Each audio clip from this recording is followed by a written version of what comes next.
Mais pourquoi tant de maths? Tout simplement parce que les mathématiques, c'est très utile. Aujourd'hui, on va comparer, ranger, encadrer et intercaler. Alors, comparer deux nombres,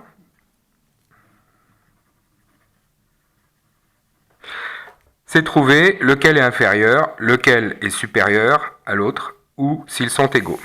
Alors, pour donner un exemple, si je prends deux vis, comme ça, je vois tout de suite laquelle est plus petite, laquelle est plus grande. Celle-là, par rapport à celle-là, vous voyez qu'elle est plus petite que l'autre. Donc, ça dessine une espèce de figure, comme ça, là, la partie la plus petite, là, la partie la plus grande. Je peux dire que celle-là est inférieure à celle-là. Mathématiquement, ça va s'écrire comme ça, 2 est inférieur à 4. Et si je fais l'inverse, que je mets la grande à gauche, la petite à droite, eh ben, je peux faire le dessin inversé, et là, je dirais que celle-là est plus grande que l'autre, donc elle est supérieure à l'autre. 4 est supérieur à 2.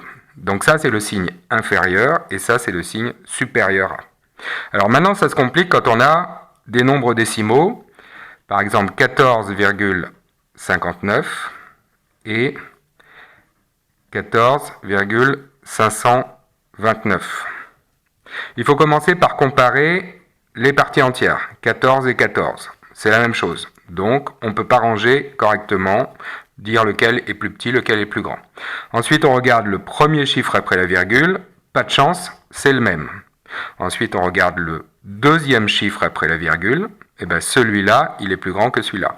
Donc, je peux dire que 14,59, c'est supérieur à 14,529. Pourtant, là, j'ai l'impression d'avoir 59 et 529, mais ce qui compte, c'est les chiffres de même rang. Le deuxième chiffre après la virgule, c'est 9, c'est plus grand que le deuxième chiffre après la virgule, là, qui est 2.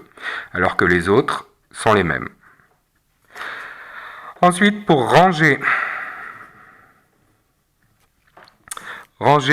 c'est trouver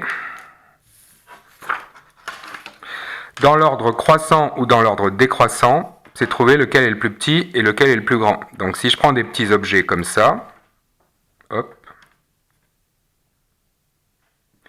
là, je les ai rangés dans l'ordre croissant, du plus petit au plus grand. Et si je les mets dans cet ordre-là, je les ai mis dans l'ordre décroissant, du plus grand au plus petit. Dans l'ordre croissant, du plus petit au plus grand.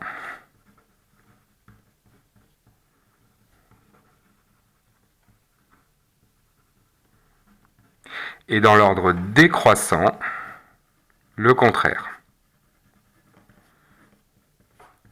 Du plus grand au plus petit. Après ça, si je veux encadrer un nombre, alors encadrer un nombre, c'est trouver un nombre inférieur et un nombre supérieur à ce nombre. Par exemple, 12,27. Si je veux l'encadrer entre deux entiers, eh bien, l'entier plus petit que 12,27, c'est 12. Et l'entier plus grand que 12,27, c'est 13. Donc là, j'ai fait un encadrement à l'unité. Mais si je peux faire un encadrement au dixième, par exemple 12,27, pour être plus précis, c'est également compris entre 12,2, donc 12,20, et 12,3, donc 12,30.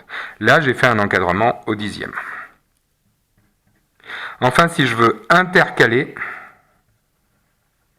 un nombre, ben, c'est trouver un nombre compris entre deux autres nombres. Par exemple, entre 14,5 et 14,6. Là, ça paraît compliqué, mais il existe toujours une possibilité. Puisque ça, c'est les mêmes nombres. Je vais prendre 14,5 inférieur à, et l'autre 14,6. Donc là, j'ai 14,5, mais par exemple, je peux mettre 14,55. C'est bien compris entre 14,50, là j'ai le droit de rajouter le 0, et 14,60. J'ai bien intercalé 14,55 entre 14,50 et 14,60.